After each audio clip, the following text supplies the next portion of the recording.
आप सभी सुन रहे हैं नितेश पाठक इंटरटेनमेंट की प्रस्तुति।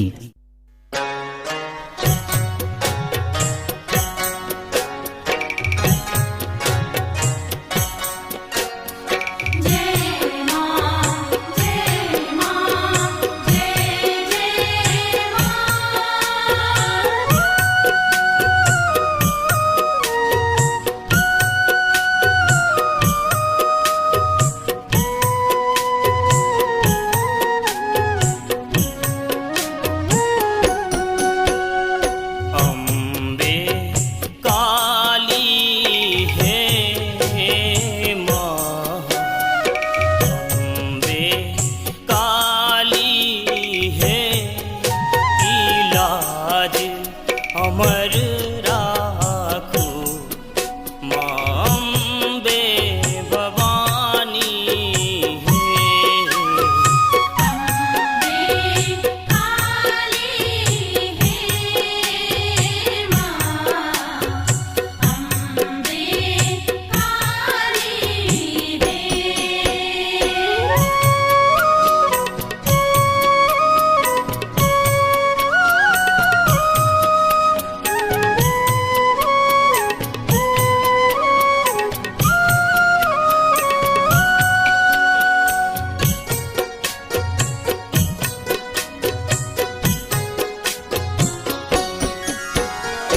जग जननी जगदम्ब भवानी सबटा जनै छी माँ हमर कहानी।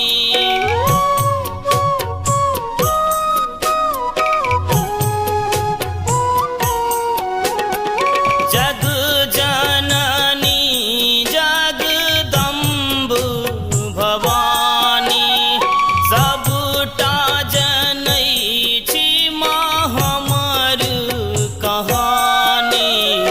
गलती माफ करू महारानी, गलती माफ करू महारानी। हमर नादानी है माँ, हमर नादानी है। इलाज हमर राखू माँ अम्बे भवानी है। अम्बे काली है माँ, अम्बे काली है।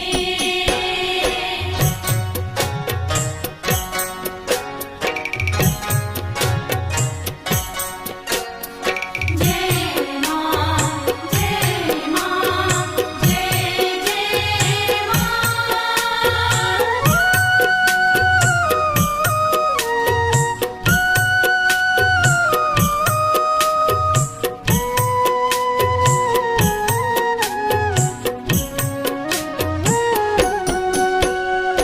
पाबी सकत के माँ के पार करुणामय माँ जाने संसार।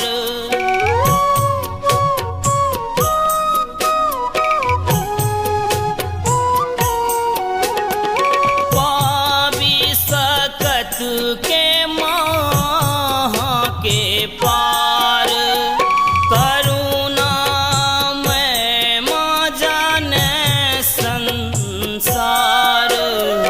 पार उतारू फसल मझधार, पार उतारू फसल मझधार।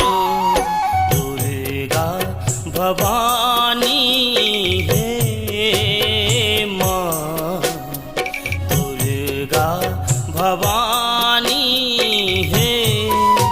इलाज अमर राखो माँ अम्बे भवानी है। अम्बे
ज्ञान